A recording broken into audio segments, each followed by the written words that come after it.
Hello, willkommen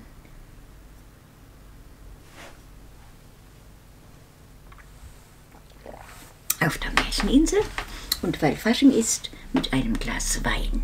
Janik hat mich gefragt, wie wir früher Fasching gefeiert hätten. Musste lange überlegen, sehr lange. Das war alles so weit weg. Und als Kind war es auch sehr kurz. Also wurden wir kostümiert, schön meistens. Wir gingen von Haus zu Haus und bekamen keine Süßigkeiten, denn es gab sehr wenig früher. Wir bekamen Luftballone und bekamen Berliner. Und beides war für uns eine große Freude. An einmal kann ich mich entsinnen, da war ich sehr traurig. Meine Mutter hatte wenig Zeit und so nähte sie mir kurzerhand aus einem alten Leintuch einen Mehlsack. Und da stopfte sie mich rein. Er wurde unten, war offen, damit meine Beine raus konnten. Oben wurde mit einem Strick mein Hals zugeschnürt und auf den Bauch wurde mir bestes Weizenmehl geschrieben. Ich wollte gar nicht aus dem Haus gehen. Hat mir gar nicht gefallen. Aber die Freunde kamen und so ging ich halt doch mit. Weil ich so traurig war, ich habe überhaupt nicht gelacht, ich war nicht fröhlich, bekam ich sogar mehr Berliner als sonst. Das war einmal, an das ich mich entsinnen kann. Und das nächste Jahr wollte mein lieber Vater das wieder gut machen und sie bastelten mir ein wunderschönes Kostüm. Meine Schwester nähte mir auch aus einem alten Leintuch ein weites Röckchen. Sie bettelte der Mutter ein Samtkissen ab, ein Sofakissen, braun. Davon nähte sie mir ein Leibchen. Aus alten Gardinen bekam ich Flügel. Und auf dieses Röckchen bastelte mir mein Vater unzählige Schmetterlinge aus Papier, bunt bemalt. Und auf dem Kopf trug ich ein Gestell aus Draht, hat er auch gebastelt, mit so einem Schmetterling, den er auch gebastelt hatte, bunt bemalt. Und wenn ich dann ging, dann wippte der immer so hin und her. Das war der Clou des Tages. Als ich rauskam aus der Haustür, erstaunten meine Freunde alle. Und so ging es dann bis zur beginnenden Dämmerung von Haus zu Haus. Wir tanzten auf der Wiese, bis der Vater rief. Und dann wurde bei uns natürlich weitergefeiert. Das war immer so. Immer bei uns fand das statt. Da gab es dann Wienerl und Kartoffelsalat. Und dann war der Tag zu Ende. Das war eigentlich wir sagten Fasnacht, nicht Fasching, die schönste Fasnacht, an die ich mich als Kind erinnern kann. Denn dann kam ja auch schon der Krieg.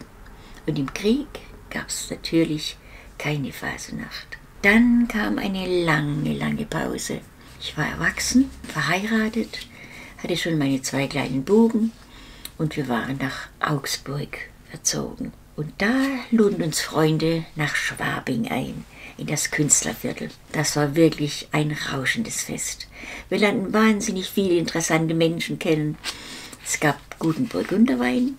Wer wollte, bekam natürlich auch sein Maß Bier. Es gab ein gutes Essen. Wir tanzten und tanzten die ganze Nacht und fanden neue Freunde, die wir dann die ganze Zeit, da wir in Augsburg wohnten, auch immer wieder besuchten oder sie uns besuchten. Es war in Augsburg eine sehr schöne Zeit, sehr viel Freundschaft und sehr viel Feste. Nach dieser Nacht, wo wir nur getanzt haben, hätte ich mich gerne ausgeschlafen. Aber denkste.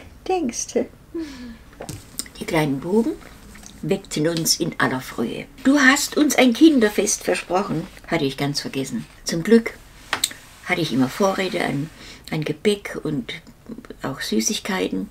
Und die 2 Jungs gingen zum Bäcker und holten einen Berg Faschingskrapfen, hieß es damals bei uns. Und einen Kuchen, einen Obstkuchen, noch einen großen. Und dann fragte ich meine Jungs, wen habt ihr denn eingeladen? Och, ein paar Freunde. Nun ja, es klingelte einmal, es klingelte zweimal, es klingelte 15 Mal. Und dann war unsere kleine Wohnung voll mit ein paar Freunden. Was tun mit den Kindern? Wir hatten vorher noch schnell den großen Tisch mit dem Bonbonspiel gerichtet. Ich glaube, das kennt ihr alle heute auch noch.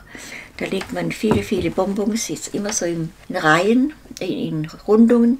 Und zwischendurch legt man entweder ein Stückchen Holz oder ein Steinchen. Und dann wird gewürfelt. Und was man erwürfelt, darf man behalten. Für jeden hatte ich schon eine kleine Tüte hingelegt. Das war schon mal ein sehr schöner Anfang. Dann spielten wir noch, die Reise geht nach Hopp, Hopp, Hopp, von Hopp, Hopp, Hopp nach Bremen. Der Letzte muss sich schämen. Ich weiß noch, da haben sich die Kinder in einer langen Reihe aufgestellt. Es wurde Musik gemacht und so lang ging es dann immer im Kreis herum.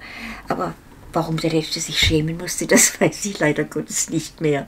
Vielleicht weiß es einer von euch. Es wäre sehr schön. Und dann machten wir noch, alle Figuren stehen still oder so ähnlich.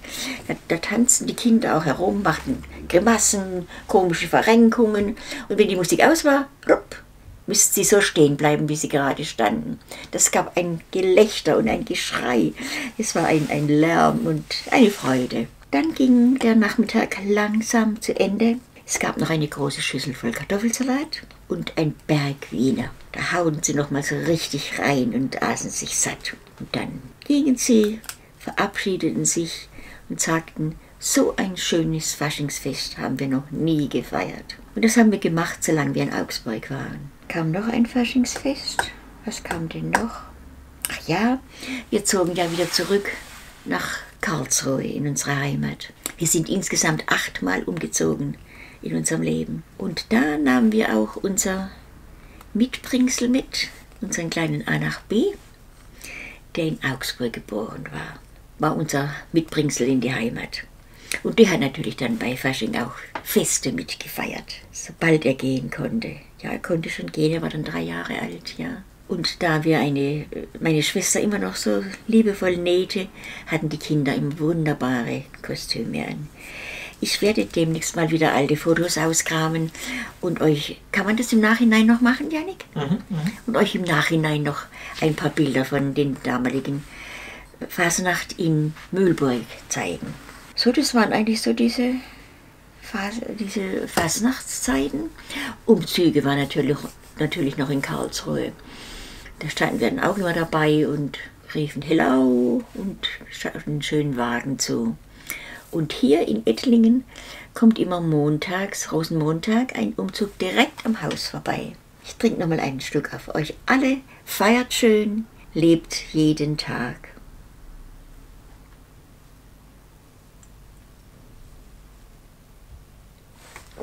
Ade, eure Marmeladenoma und Enkel Janik.